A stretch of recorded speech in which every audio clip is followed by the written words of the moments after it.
Olá pessoal, aqui quem fala é o professor Silvonei, professor da disciplina de História, e estamos começando nesse momento mais uma videoaula. Desintegração do Império Romano. Vamos colocar aqui pelo menos 3 motivos, pode acompanhar aqui século II, crise do Império Romano. Quais seriam então os motivos? Primeiro, o crescente gasto com a manutenção do Império Romano. Um império tão grande, tão vasto, precisava de dinheiro para manter. Então nós temos o primeiro motivo. O segundo motivo, aumento de impostos, né? Na medida em que algo cresce, um país cresce, ou no caso aqui o Império Romano, a necessidade de aumentar impostos, né? Isso não é muito bom. Também temos a desvalorização da moeda, que também foi um fator que acabou gerando muita inflação. Então essas 3 coisas, né?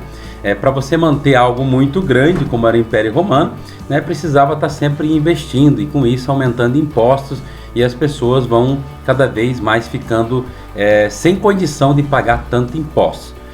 Aí nós temos também a ruralização do Império Romano. A palavra ruralização, rural, significa campo, sem condição de pagar tanto impostos. Aí nós temos também a ruralização do Império Romano. A palavra ruralização, rural, significa campo.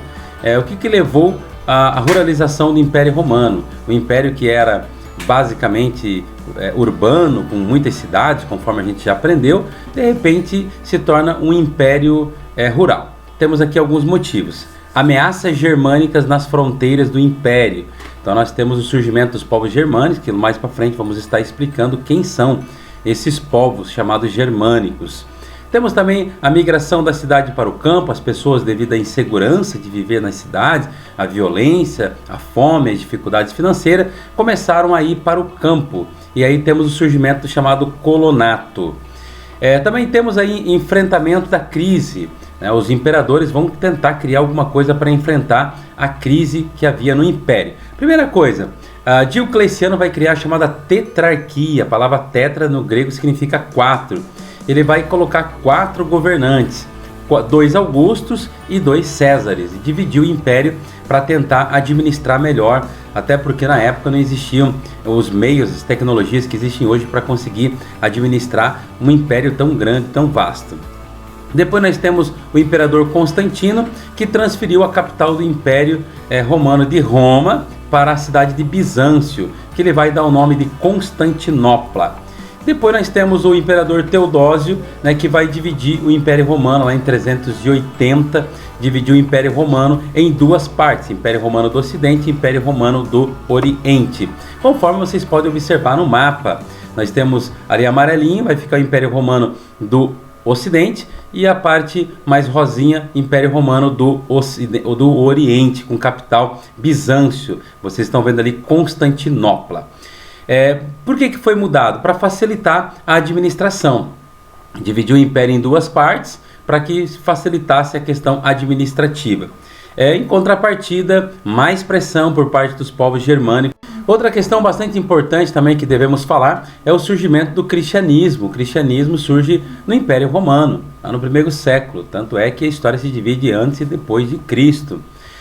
A ascensão do cristianismo como religião, né, na figura de Jesus Cristo, né, que pregava o amor, a igualdade, condenava a violência. Lembrando que os romanos eram violentos, conquistavam os povos pela violência, se cultuava inclusive a violência, principalmente nas arenas, no Coliseu, e o cristianismo condenava a violência.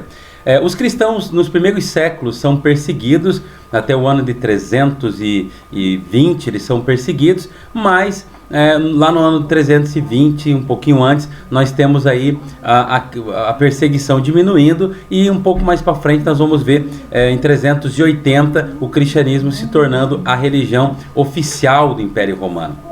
Então, nos primeiros séculos, os cristãos eram perseguidos porque se recusavam a adorar o imperador, perseguidos pelo Estado romano. E no ano de 313, o Constantino, que vai se converter ao cristianismo, vai dar liberdade de culto aos cristãos. E em 380, Teodósio vai colocar a religião cristã como sendo a religião oficial do império.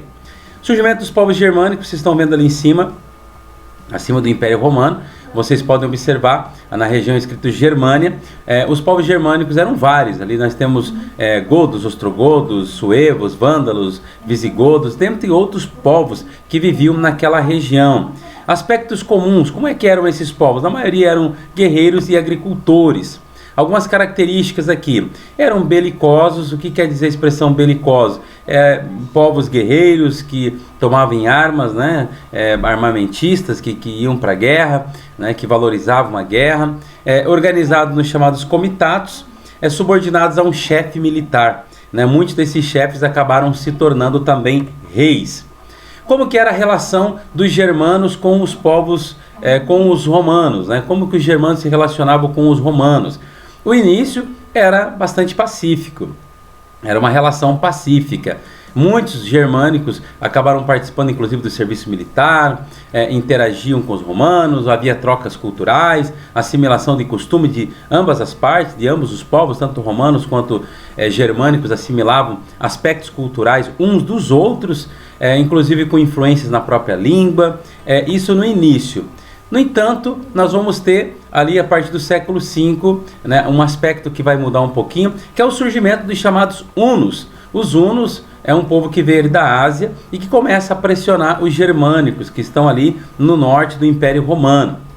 E essa pressão vai levar a muitos conflitos, porque os germânicos vão começar a pressionar principalmente a cidade de Roma, que era a capital do Império, e eles vão começar a fazer saques, saquear a cidade, roubar ouro, e vai ocorrer uma série de confrontos e conflitos aí entre os germanos e os romanos, e isso vai levar ao fim, a desintegração total do Império Romano do Oriente ou do Ocidente.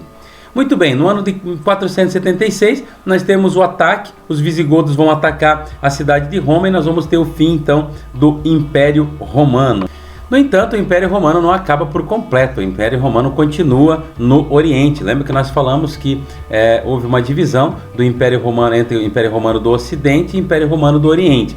O do Ocidente vai se desintegrar completamente, vai se ruralizar, as pessoas vão passar a viver em campos, em feudos, enquanto no Oriente nós vamos ter ainda o Império Romano do Oriente, chamado Império Bizantino, um capital Bizâncio. Esse nós temos o principal representante, Justiniano, que é o imperador romano, imperador bizantino, que vai reconquistar muitas terras que estavam sob domínio germânicos. Nós temos aí uma posição privilegiada de Constantinopla, que vai se manter aí durante muitos séculos, ainda vai se manter preservando alguns costumes, preservando as leis romanas, junto com a tradição cristã. O que levou?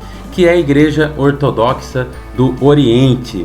E assim chegamos ao fim dessa aula, dessa videoaula, onde falamos sobre a desintegração do Império Romano, falamos também um pouquinho sobre os povos germânicos, as características dos povos germânicos e como esse contato, essa migração levou o Império Romano a entrar em crise e também a se desintegrar. Falando aqui especificamente do Império Romano do Ocidente, porque no Oriente o Império Romano continuou, né, com o nome de Império Bizantino, preservando a cultura romana e também as tradições religiosas cristãs.